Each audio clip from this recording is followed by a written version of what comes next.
প্রিয় বন্ধুরা, আবাস যোজনার একটি গুরুত্বপূর্ণ আপডেট চলে এসেছে। কি গুরুত্বপূর্ণ আপডেট? অবশ্যই ভিডিওটি শুরু করার আগে চ্যানেলটিকে সাবস্ক্রাইব করে রাখবেন।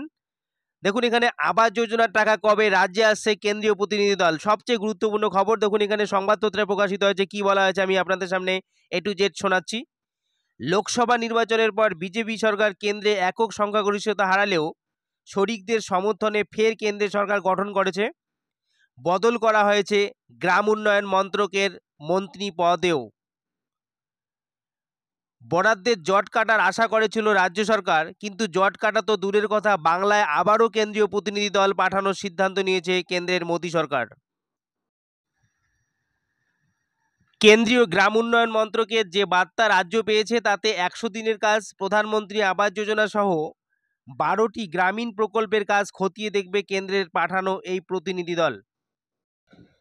রাজ্যের 19টি জেলায় ঘুরে অন্তত 3টি করে ব্লকের 10টি করে গ্রাম পঞ্চায়েতের কাজ সরাসরি গিয়ে দেখবে কেন্দ্রের এই পাঠানো প্রতিনিধি দল।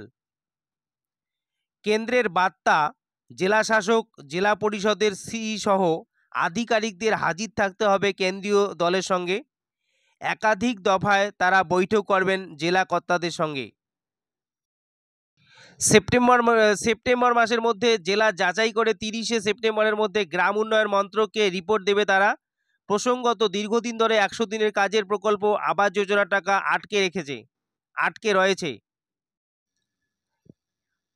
দেখুন বন্ধুরা, গুরুত্বপূর্ণ খবর, 100 দিনের কাজের টাকা অথবা আবাস যোজনার টাকা নিয়ে গুরুত্বপূর্ণ আপডেট। কেন্দ্রের এই প্রতিনিধি দল খতিয়ে দেখবে, তারপরে রিপোর্ট কেন্দ্র সরকারের কাছে দেবে তারা, এবং তারপরে আবাস যোজনার টাকা আসার সম্ভাবনা রয়েছে রাজ্যে। এরকম ভিডিও দেখতে হলে অবশ্যই চ্যানেলটিকে সাবস্ক্রাইব, লাইক এবং শেয়ার করবেন। ধন্যবাদ।